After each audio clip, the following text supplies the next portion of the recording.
The most appalling, true American mystery, which gets worse and more confusing as you learn more. The man uncovered the shapes before him. One part of them absolutely should not have looked that way. The man's adrenaline spiked, and he began to dry heave. Only someone extremely disturbed could have done this. The man knew it was his duty to stay here, but every fibre in his body screamed at him to run away. So, he turned 180 degrees and sprinted off in a mad panic. That event is so legendary that it's still debated about today, over 100 years later, and where it took place still draws tourists. Also, if you stay until the end, the story takes a weird turn that you won't see coming.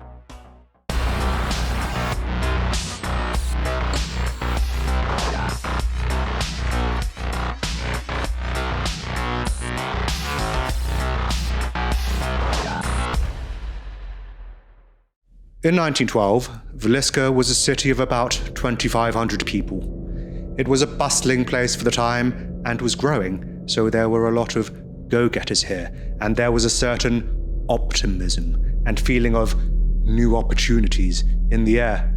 Despite this, it had a conservative, Midwestern kind of feel, where people were familiar with their neighbors, and the population was kind of like a big extended family. In an affluent residential area in this city lived the Moores. On Saturday, June 8th, 1912, Josiah was walking home from work. He was a big fish around town. Josiah had drive and had founded his own successful company. People respected him.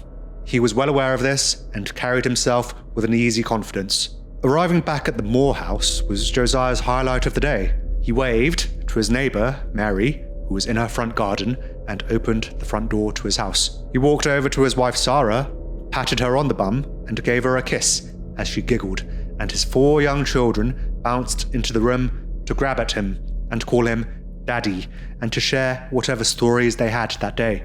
Josiah collapsed onto the couch as his herd of children shadowed him, pestering him and vying for his attention. Josiah didn't mind too much and made sure to address each one of his kids equally. His daughter, Mary, aged 10, and his 3 boys, Herman, Arthur, and Paul, aged 5 to 11. For dinner, Sarah had prepared roast beef with Franconia potatoes, which are potatoes marinated in meat juices. Josiah looked into Sarah's eyes and smiled. She returned the gaze and squeezed his hand tightly. At around 9 p.m., Josiah announced, "Right, kids, let's get ready for bed. Tomorrow is the big day."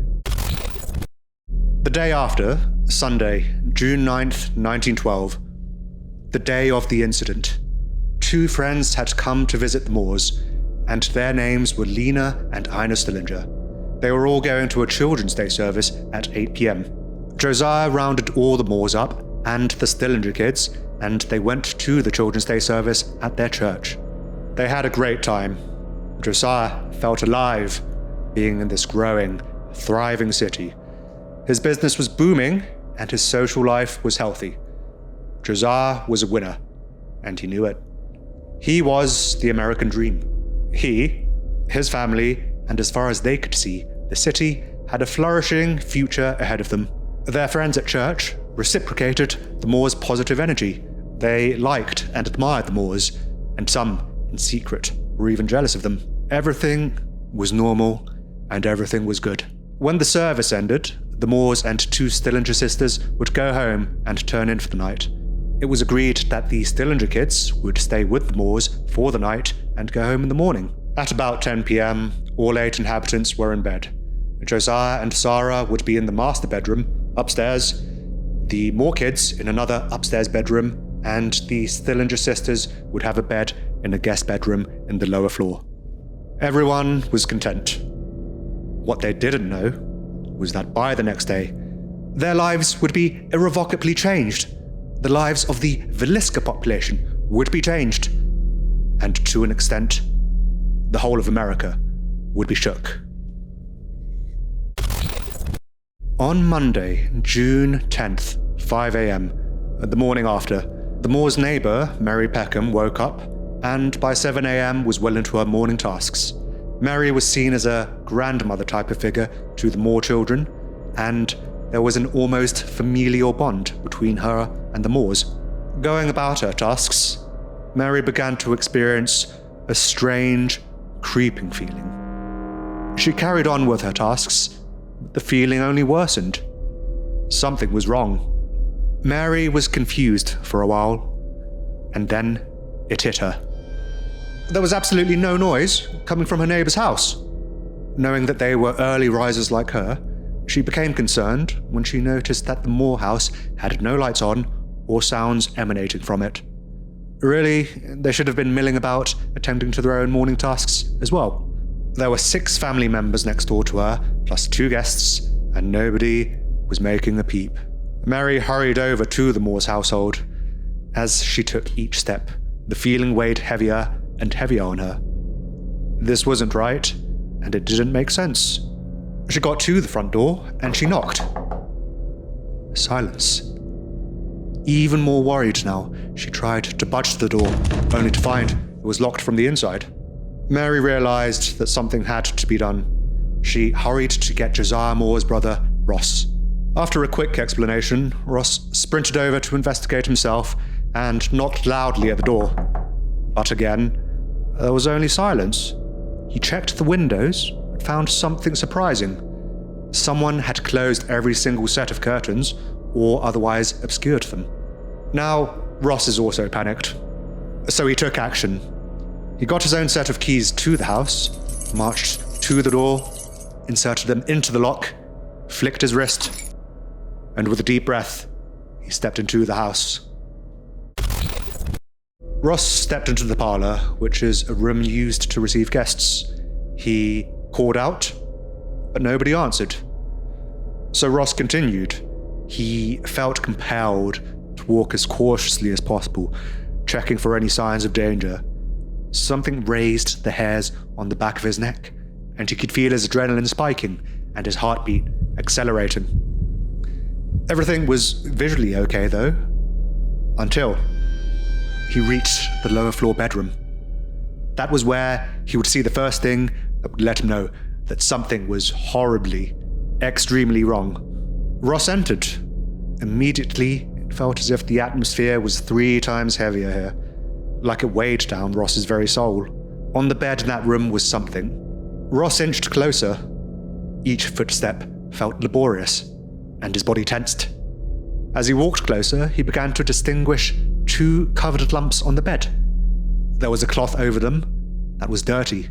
Now, what happens next took about 3 seconds, but every detail is important. The shapes had been soaked in a dark liquid, and when Ross was close enough, he realized what this liquid was. On top of this, he recognized what the shapes were. But there was one specific area on each of the shapes which absolutely should not have looked that way. What was done to them was an act so extreme that it's still famous over a century later. He felt himself begin to throw up. Then, Ross's fight-or-flight response overwhelmed his brain. It became unbearable, and Ross recoiled. In a blind panic, he pushed every muscle in his body to the limit to half-bound and half-trip his way out of the house, knocking over household items on the way. Once outside, he fell to the ground. He shouted at Mary, "Something terrible has happened. Call the marshal." By 8:30 that morning, so 90 minutes after Mary Peckham was into her morning tasks, the marshal arrived. He saw the state that Ross was in and knew that this was serious. The marshal did his best to console Ross, and after a few long minutes, Ross pulled himself together and he and the marshal agreed they had to investigate the house. They made their way back to the lower bedroom. The 2 shapes were still there. They walked up to them. This time, they took the cloth covering them and pulled it all the way back. 2 young bodies lay there, perfectly still. These weren't just regular bodies, though. This is what had happened to them. The bodies had no faces. Someone had removed the Stillinger kids' faces with force. Ross and the marshal both flinched and covered the bodies again. There's more, though. This wasn't the only confusing thing in this room. On the wall of the bedroom, the Marshal and Ross could see a tool propped up against it. Walking closer, they'd see that it was Josiah's axe, which was always kept in the backyard. Someone had made an effort to clean it, but there were still blood remnants on it. What's unusual was that there was also a sizable lump of bacon next to it.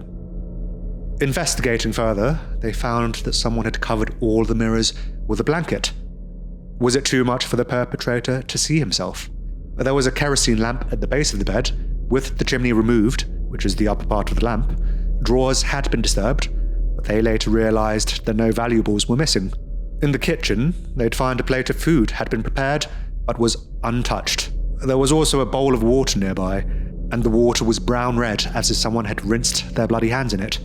Finding nothing else of note, on the ground floor, it was now time to ascend.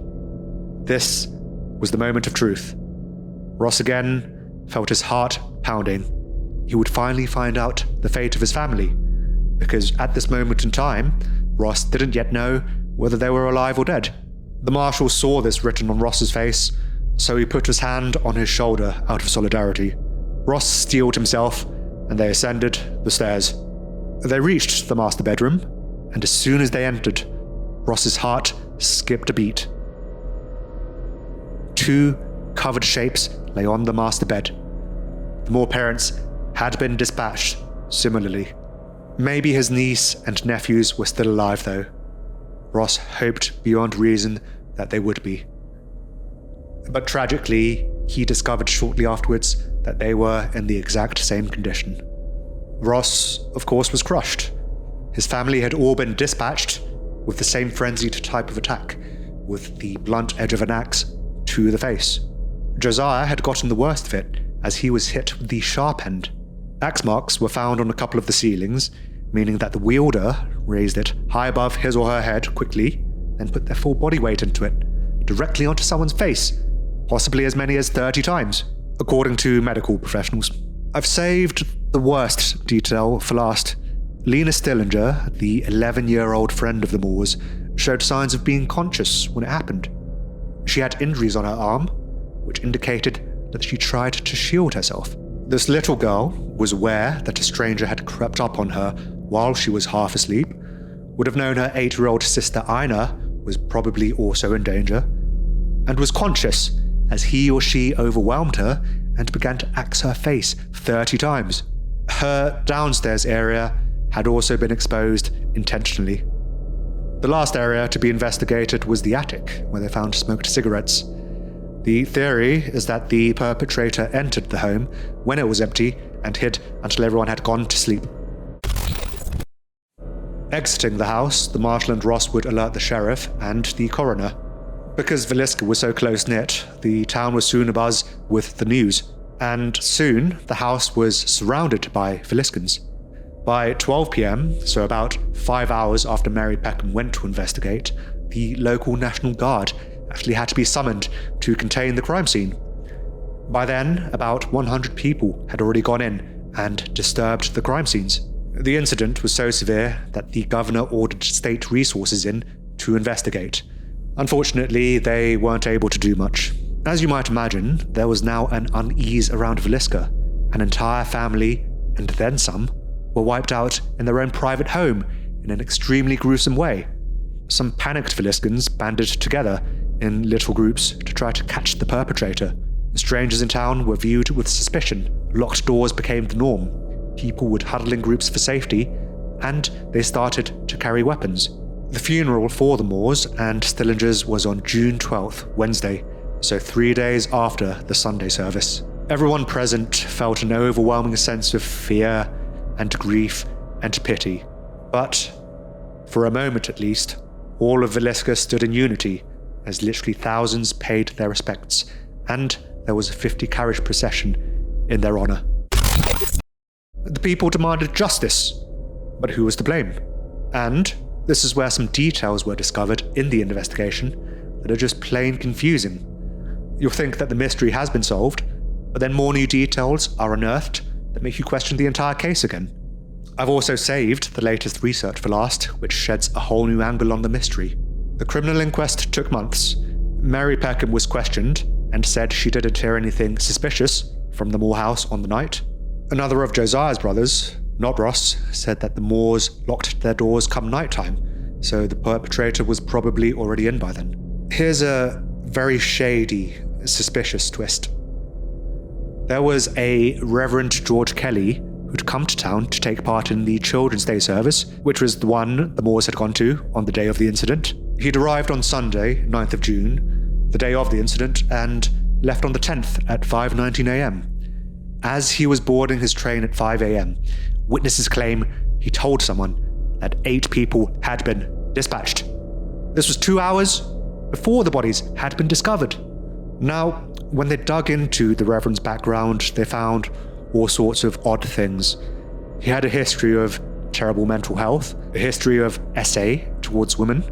He had a fixation with the incidents, to the point where he would write lengthy, incoherent letters to the police about them, and he was spotted visiting the Moore house weeks after the incident. Reverend Kelly would be arrested and even confess. So, incident solved, right? Not necessarily. At the first trial, he completely changed his story and retracted his confession. The court held 2 trials for him, but it was ultimately deemed that the total evidence against him was too flimsy and he was acquitted. So, even though the coincidences of Reverend Kelly's visit are extremely suspicious, the US government was ultimately unable to pin the crimes onto him conclusively. 2 separate juries also did not believe his confession to be real. On top of this, there are other suspects too, who, if you heard these stories in isolation, you'd think, oh yeah, this guy's definitely the killer. Andrew Sawyer was a transient in town who was interrogated, but again, the authorities were forced to release him. Weirdly, he was obsessed with the incidents, was noted to have slept fully clothed, nightly, as if he needed to make a quick getaway at any time, and also, he liked to keep an axe by his bed. There was also Frank Jones, Josiah's ex-boss, who was a well-connected Iowa state senator, who was still bitter about him leaving his employ and becoming a competitor to him. Josiah then took a sizable amount of business from him. Moore also allegedly had an affair with Frank Jones's daughter-in-law. There'd actually been an unprecedented explosion of axe incidents in the Midwest around this time. The theory is that this was the work of an undiscovered serial perpetrator. There are similarities that are too closely related to be coincidental. It was rumored that Senator Frank Jones got in touch with a William Mansfield to exact revenge on Josiah Moore. Mansfield was the prime suspect of multiple axe incidents, according to the Burns Detective Agency of Kansas City, and also a detective called James Wilkerson, who worked within the agency. The Burns Agency that Wilkerson worked for was a renowned, prestigious organization in America. It had a reputation for good casework, and this single agency would often make national news. The founder, William Burns, who had once worked as a Secret Service agent, became famous in the whole of America for his excellent and honest work, when many other detectives were corrupt. He was even in gossip columns 1,200 miles away in New York and was featured in detective magazines. His aliases were the Great Detective or the American Sherlock Holmes. And this firm, with its stellar reputation, had one primary suspect, William Mansfield. He was the one responsible for these incidents. There are eerie similarities between these incidents. The victims were bludgeoned with an axe, which was later cleaned and left in plain sight. The mirrors in the home were obscured, as were the windows. A lit lamp with the chimney removed was placed at the foot of the bed, and the perpetrator washed his bloody hands in a bowl in the kitchen. I'll include a more complete list later, and you'll find out the reason why later on. In each case, the perpetrator also took care to wear gloves to avoid leaving prints. Mansfield would have known that his prints were on file at federal prison. Detective Wilkerson was so sure that Mansfield was the perpetrator that he pursued him aggressively. Mansfield was arrested. Having said this though, Mansfield had a solid alibi. He was on payroll records in Illinois at the time. So, even though this acclaimed organization was absolutely certain Mansfield was the guy, when they tried to bring the case forwards through official channels, nothing was able to be proven. Another dead end. Detective Wilkerson would claim that Senator Frank Jones used his clout to get Mansfield released.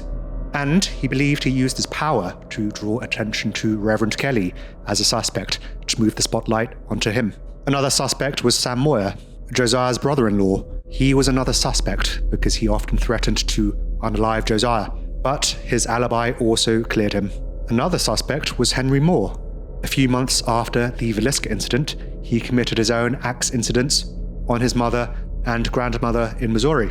He was also linked to 22 other incidents with an axe at the time. Here's the latest and most thorough research. It's the most conclusive thing we have so far. It used modern investigative methods which were previously unavailable, and maybe even solves the mystery. Now, when the incidents first took place, the term serial didn't even exist yet, and the notion was barely even considered by the authorities. In the 2017 book, The Man from the Train, the authors addressed this. They also spent 4 years sifting through 1,000 newspapers and studied 250 family unalivings. They ultimately concluded it was a man called Paul Muller. Muller was a 50-year-old man in 1912. He was short, but he had a muscled build and was often described as being far from handsome. People often commented on his tiny, widely spaced teeth. He liked to say he was a veteran of the German military in broken English, but this has never been substantiated. By the time of the incidents, he worked as a carpenter and also a lumberjack, which would explain the axe. Most of the incidents also took place near woodlands. They found 30 significant similarities between incidents which Muller likely committed and the Villisca one. Here's that more updated list that I talked about before. See if any of these sound familiar. The perpetrator liked to get away via rail, which is why he picked on families who lived near railroad tracks. He liked to surprise his victims when they were fast asleep, used the blunt edge of the axe on his victims' faces. The weapon was an axe already on the property. The same axe was left for others to find, like a memento. He covered the victims with blankets. He covered the windows and locked the doors afterwards. Things were disturbed, but actual valuables weren't taken. And there was often a essay element towards young girls, which is why younger female victims often showed signs of resistance. It's also theorized that the slab of bacon found in the bedroom was a self-relief aid. Bill James, the author, used his experience as a renowned baseball statistician to link the characteristics together, and concluded that Muller was the guy. He and his daughter Rachel are certain that Muller committed at least 14 family unalivings, with 59 total casualties, and possibly many others. If true, this would give him the record for American serial unaliver with most victims. Now, what happened to Muller? He conveniently left the US for Germany after the American public began to scrutinize the case. Nationwide, detectives and journalists began to conceive of the idea of a serial, a term which wouldn't be used for decades to come, one who traveled from state to state. Telephones were beginning to become more and more widespread, and the investigators were more easily able to liaise with each other and share information. And what happened after this? By 1912, the axe incidents in the US came to an abrupt end. Isn't that funny? What about Germany, though, where Muller had fled to? Another axe incident, the Hinterkaifeck incident in 1922, Muller would be 60 by now, all the same hallmarks as the ones in Villisca. All the same, though, nothing conclusive over 100 years later. Oh wait, there's more. There is one final, horrifying wrinkle in this mystery. What happened after the incident is that the house would be owned by several different parties. A century later, the house has been restored to its original look and is also registered with the National Register of Historic Places. There's a sign out front saying the Villisca Axe House, and it's actually become a tourist destination. Here it is on Google with a 4.3 rating, so make of that what you will. Here's the creepy part. Visitors can tour or even sleep at the house, and there have been multiple allegations that something weird is going on. There have been reports of a dark figure who lurks at the foot of the bed when guests are sleeping. Doors open mysteriously, things are thrown from drawers, and even the sounds of crying children and whispers can be heard in the night. There was even one family, the homeowners at the time, who were so broken by their experience that they ran crying from the residence, never to return. The place with the most sinister presence is the attic. One visitor reported that upon entering it, he felt compelled to leave by a strong force. As recently as 2014, a visitor had to go to hospital because of something inexplicable that happened within the house. He had somehow pierced himself in the chest with a knife. This injury was never explained, and the person in question now refuses to talk about it at all. So, you didn't think the story would get this weird today, huh? But that's it for today's video. Like if you liked the video, buy me a coffee if you want. Let's make this channel grow fast. Links in the description. Thanks for watching, and night night.